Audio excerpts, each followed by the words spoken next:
Hi guys, let's talk about designing business cards using some template files in Adobe InDesign. All right, so here we go. I'm going to set up my InDesign file and show you around.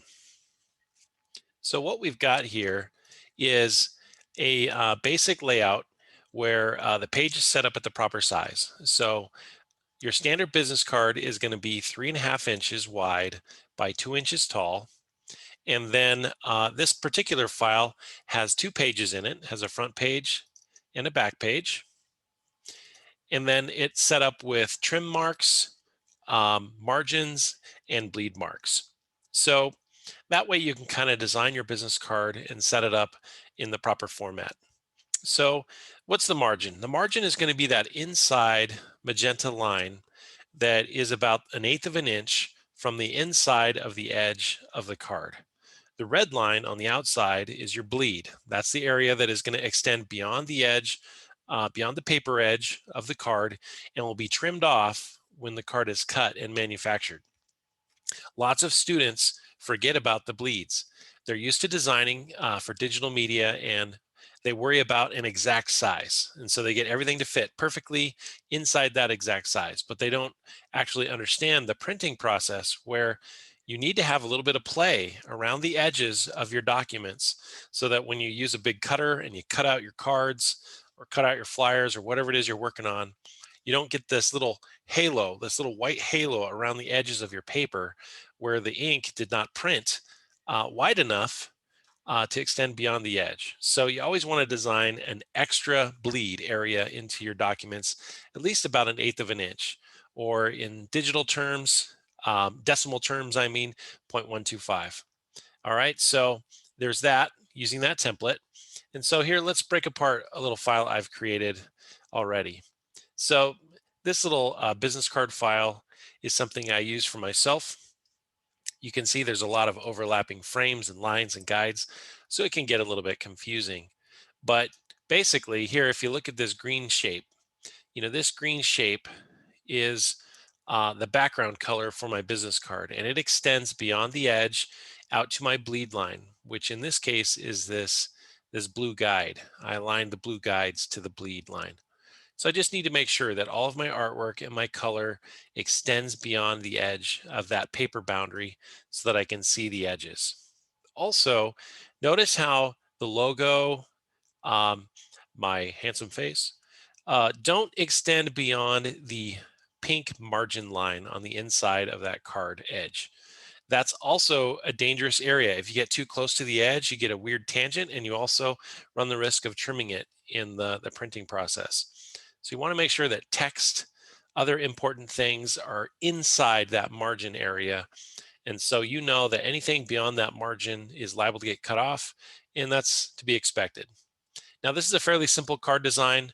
I have a two-pager on it, so it's got a front and a back, and it's kind of a little promotional card that I would give out. And so it's set up this way. On your business cards, what do you want to have on there? You need to have your social media contacts, your phone number, your email, your website, all your basic contact information. Make sure that you include that on your card design. Here's something that can help you as you preview your design. Under the View menu, let's go to Screen Mode and let's click Preview. This gives you a look at your design without all the margins and guides. It kind of trims it to the paper size. Notice how the bleed area is no longer visible. So this is kind of like a presentation view. Also, notice how some of the objects I've placed in my document are kind of crummy. They look distorted and pixelated. Well, that's because this is a placed vector graphic. And for whatever reason, the preliminary view in InDesign does not show full res vector graphics, especially if they're placed in your document. So what you want to do is change your display performance to high quality display. High quality display renders all the objects and gives you the full color view, rendering view of your design. So it really shouldn't matter in something basic and tiny as a business card. Maybe if you're working on a huge publication with lots of placed graphics, you'll be eating up a lot of video memory rendering all this stuff. But that really doesn't happen unless you're in a multi-page document, big book, magazine file, something where you have all kinds of attached graphics. So I typically leave my InDesign in high res view so that I can see the way my placed objects look with each other. And so this here again is the way that business card looks in preview mode. Looks good. I can switch back to normal view, which shows me my page edges and boundaries. And so I can kind of see where the picture boxes line up. All right. So now that my business card is designed, I have a couple options. If I'm going to send this to a vendor to print for me, I need to make sure that I make the proper PDF file. So from the file menu, I'm just going to use one of the PDF presets to create that document. So I like to use just the press quality preset. That includes the majority of the settings I need. So I'm just going to hit that one.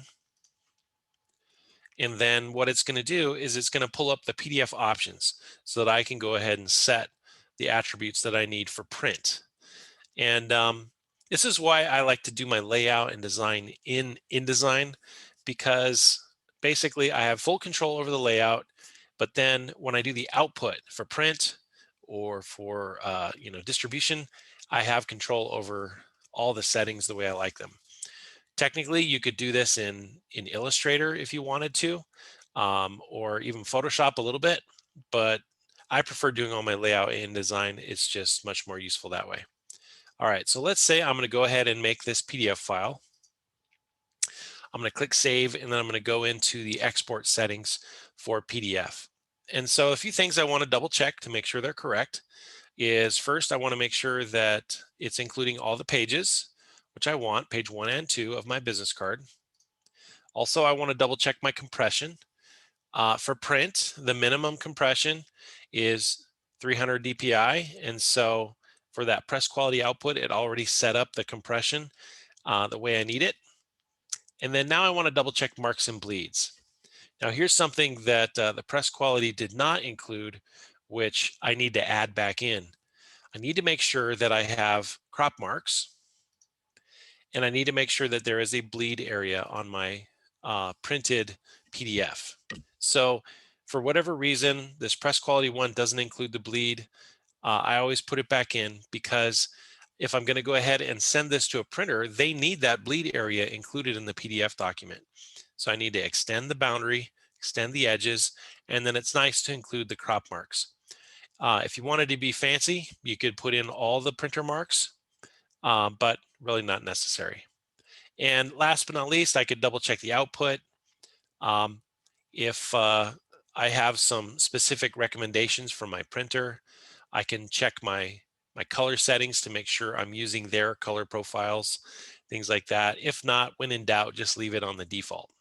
And then I hit export and I generate the proper PDF file. Now, for those of you in my class, that's step one. That is to make your PDF design and your business card design as a PDF file that you can print from. The second step is to actually make a print layout document that includes your business cards. The reason that we're doing this is we want to actually have a full page 8 up of your business cards, front and back, so we can then print them and cut them together in class. So I've provided this this PDF, this InDesign template, where you can actually place your PDF and make an 8 up printable version of your cards. Because what we'll be using is 8.5 by 11-inch stock, and then printing and cutting them. So the best thing to do here is to place picture boxes and set up your file. So I'm going to go ahead and draw a picture box rectangle inside the boundary of that first business card location. Notice there is a gutter margin in the middle and in between each card. That is the bleed area. So I would actually extend this box a little bit beyond both edges. I'd extend it out above and to the side so that my card area is a little bit wider than the trim area that card is going to be.